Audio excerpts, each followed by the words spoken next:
Napon mga busing, nata diri sa Humayan. Oh. Kung kayong Humayan. Inani ang kinabuhi sa magbasak na busing. Perting paita gyud.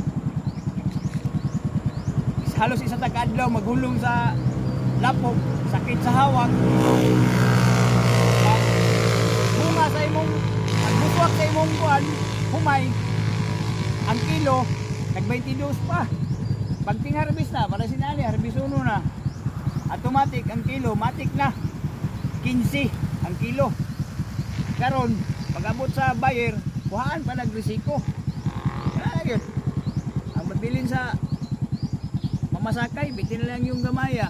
Pag human, ikaw na pamayad sa utang. Pwedeng paitagin mga busing ang kinabuhi sa kuan, pait pa sa panyawan ang kinabuhi sa kaning kinabuhi sa mga mamasakay.